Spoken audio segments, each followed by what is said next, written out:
my man. We go way back. Austin Hurley from Brevard College. Just got that job, right? Yeah, in August, yeah. And now, how's it been over there at Brevard College? It's been an uphill battle, to be honest, but it's looking good. It's looking a lot better than I thought it would be. Now, talk to me about that program. Like, what is it like? Because you've been around coaching for quite some time now. So what is it like being a head coach at a program like Brevard? It's kind of like, the best way I can say this is Brevard's been around since 2013, so around since me and you played, right?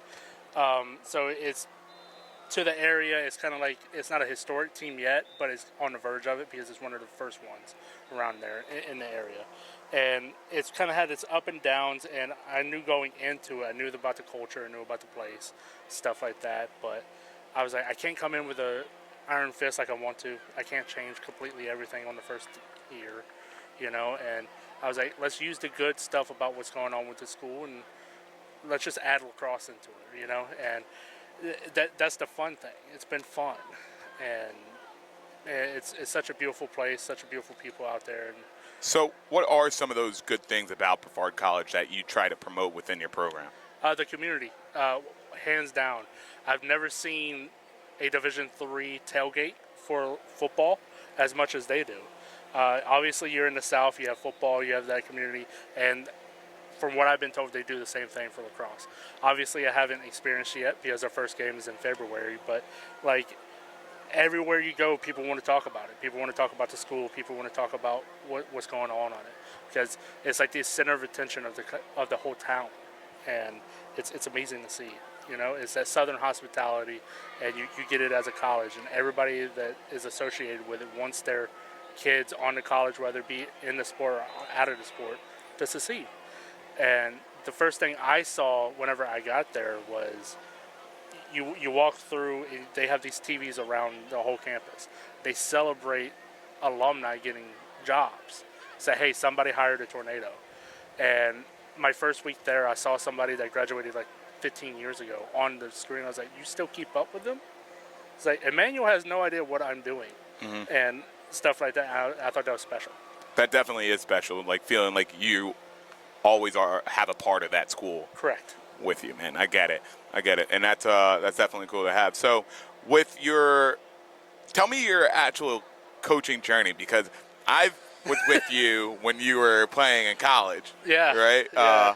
If for y'all don't know, Colin and Austin and I got to play. I don't know why I said Colin. Austin and I got to play in Prague together for American. It was absolutely awesome. One of the greatest experiences of my life. But then you got into coaching. Yeah. Okay. And tell me about that experience. So I got into coaching 2 years after that.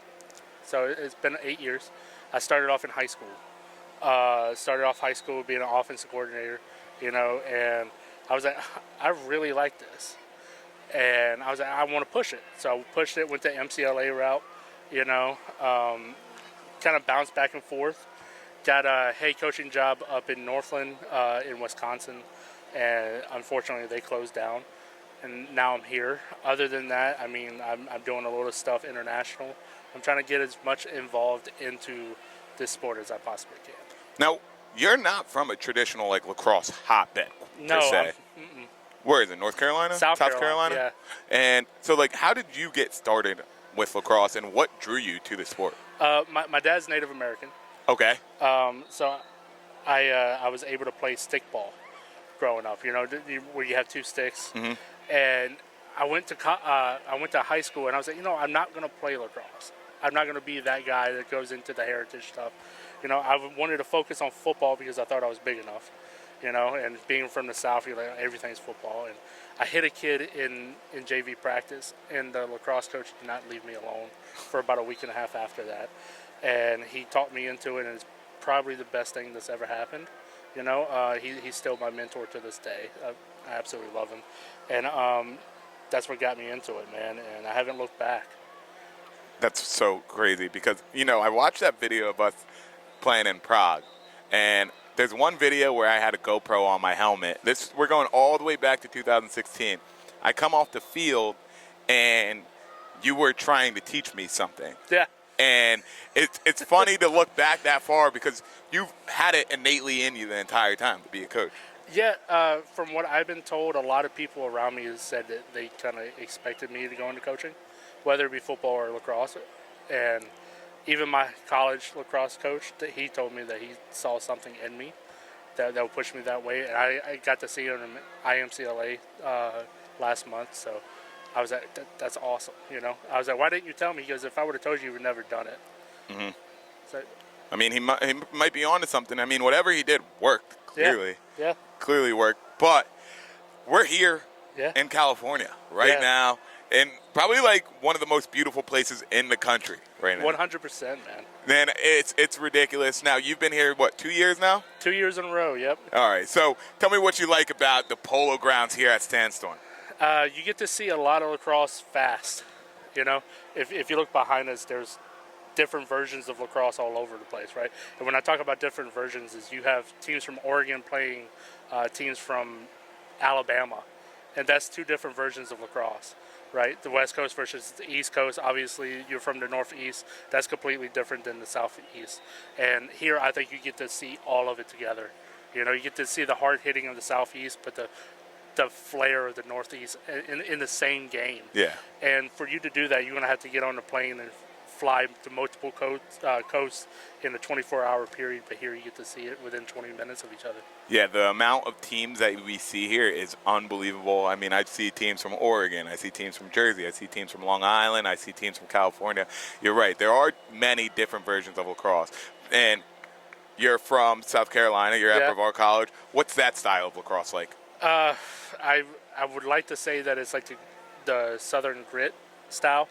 And I don't know if you understand what that means. It's like we more slide body rather than anything else. You know? Man, Austin, you better recognize, man. I'm a 6-foot beast, man. I slide with body.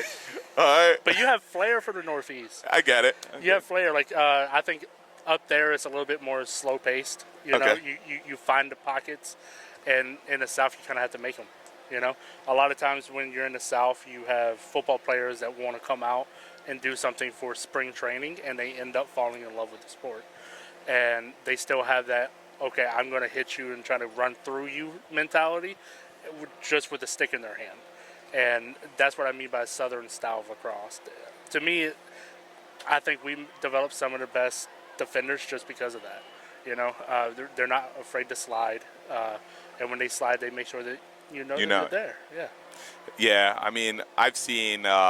I played against some schools from down south, and you definitely see the difference in physicality. And it's not even like they don't have a second of hesitation when it comes to creating contact. You know, sometimes on the East, players are like, "Let me go with my stick" or do this. But on the lower South, though, you know, they're just gonna go right at you there. So that changes the whole game a lot, man. But once again, don't get it twisted, though. I lower the shoulder, man. You've seen me play. I agree, yeah. You know, I love lowering the shoulder and playing, man. Do you still play anymore at all? Define play.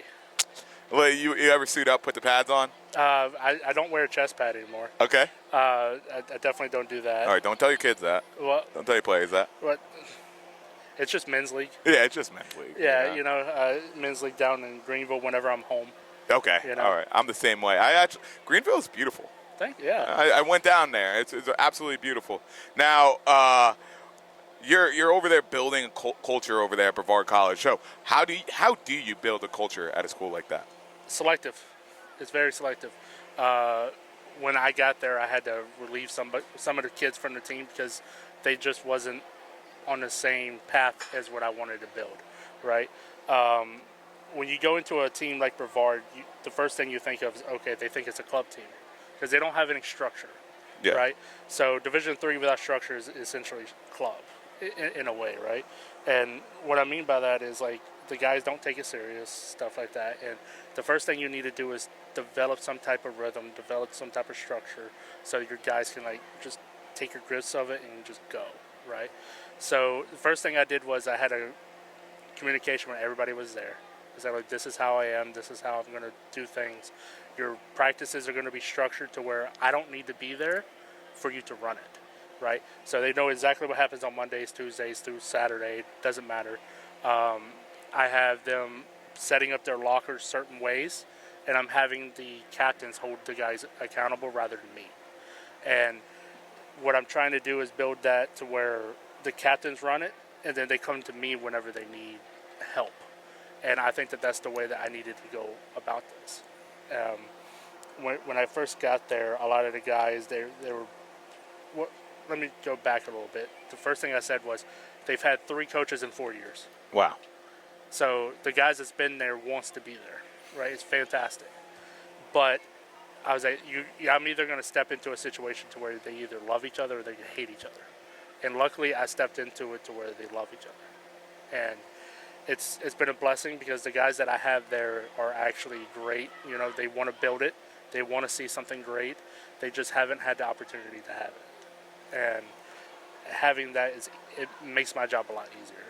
Yeah, I mean, I feel like building a culture is super challenging, right? You say you got some of the people who weren't reinforcing that culture you had to let go of, clearly. Yep. But coming in as a coach with a whole new culture, and people might be complacent with the culture that was already there. It's a lot harder to make a culture better than it is to make a culture worse. So I could only commend you for at least trying to make that culture to where it needs to be. And it's not a one-day thing. No.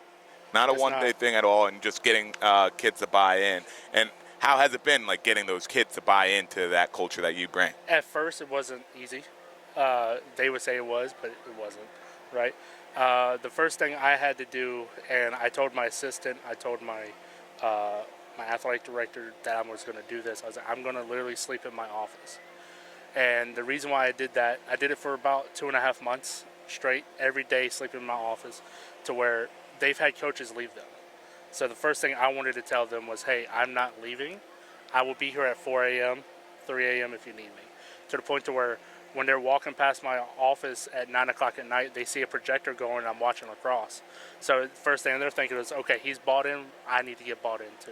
And it starts to like dwindle down from that. It's okay, they see you doing it, so okay, he means it. Mm-hmm. He means it, and then they follow. It's cool that you can recognize the amount of influence that you have as a coach, because it is right that a team takes on the persona of the coach, right? Whatever the coach is bringing to the table, the team is going to pick that up too. And if they see you have that much obsession with the game and that team, they're going to clearly pick that up, you know? Yeah. It's phenomenal to see, you know? Obviously, you don't ever want to be in that situation to where you have to do that. Yeah, I hope I don't have to sleep in an office, though. But when you do, it just gives you so much gratitude to the actual game itself, because it is called the healing game, and it heals in multiple different ways, you know. To them, it's, you know, just being out there and playing and doing it. To me, it's getting to grow the game. No matter what, I want it to grow, and that's the main thing. Absolutely. So what is it going to take to grow the game out there in South Carolina, North Carolina, that region? As a whole? As a whole. As a whole, it's just, I think it's doing well. I mean, we have Sonics, we have Team 18 out there. Yeah. You know, we have really good club teams. And you have good colleges. You have Duke, North Carolina. Yeah, we have the Clemson women's. Yeah, and the Clemson club team is actually really good too. Oh, really? Clemson club, South Carolina club, Georgia club, all 3 of them are pretty good. To me, it's getting the high school competitiveness at the same level. Yeah. You know, right now, like in South Carolina, you have the North and you have the low country, and then you have up towards the mountains. Mountains, you have Greenville, and then you have Spartanburg, and then down towards low country, you have Charleston. What we need is a lot of the middle schools to get good at too, to where the Greenville guys don't have to jump over the Midland to go play good competition. I get that. I mean, Leeds McRae is down there somewhere, right? North Carolina, yeah. Oh, okay, all right. But I think it was awesome that Leeds McRae picked up John Grant Jr. Yeah. Oh my God. So yeah. I mean, that's a big move within itself. I see a whole lot of kids now looking over, being like, "Oh, what's going on with the Carolinas?" Yeah, and where they are, they're in Banner Elk, man. That's like in the middle of nowhere. Oh, really? Yeah. So like, if he can make it, it's basically just ski resorts. So if he can make Leeds McRae be good, especially in I think they're in Conference Carolinas. They're in my old conference. Okay. I don't know if they left it or not, but it'll be great for the whole sport. Yeah, so being from Carolina, but you didn't go to Duke, UNC, South Carolina, Nah. Clemson. But if you had to pick one of those schools to be your fandom, which one would it be? Like a fan of it? Yeah. I'm a Clemson fan to die. Oh, man. really? Yeah. Like I bleed orange and purple. Oh, my God. I had no clue. My mom and my aunt are Carolina fans, like South Carolina fans. Oh, wow. And during the whole month of November, I don't talk to them. Yeah. So It's been a tough couple of years for you, I huh? don't want to talk about that. Oh, man. I was down there at Death Valley a couple of years ago. 2 years ago, I watched Clemson play. One of the coolest things about Clemson was them running down that hill. Yeah. I have pitched so many people how much money would I have to donate to be able to run down the hill that have not heard anything. I'm worried about Dabo sometimes running down that hill because he books it. Yeah, he books it, man, and I don't know. I guess he's done it so much to where he knows where to jump and how to land. Yeah. But He's older now. yeah, he is. Maybe we can start carrying him down. I don't care. As long as he gets down, I don't care. Now, all right. So before we get out of here, right, I want you to tell me your top 4 lacrosse players of all time. Mount Rushmore of lacrosse players. My goat is always Kyle Harrison. It's my goat. He's here. I know, man. I've actually got to play with him in box a little bit. I know him well, but he's my goat. He'll forever be my goat. Absolutely. Second one would probably be one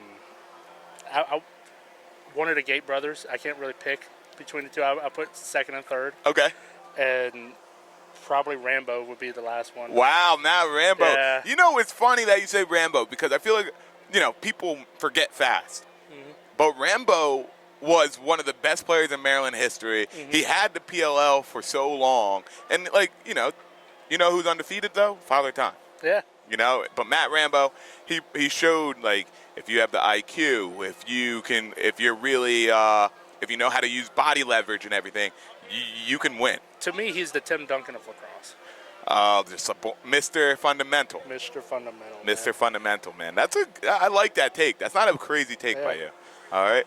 But Austin, always nice seeing you. Always nice hanging out with you, man. Of course, buddy. It's nice reminiscing about those good times over there in Prague. One of the best times in my life. It's awesome getting to share those type of experiences with you, dude. There's a lot of stories from that. And I tell them all the time, man.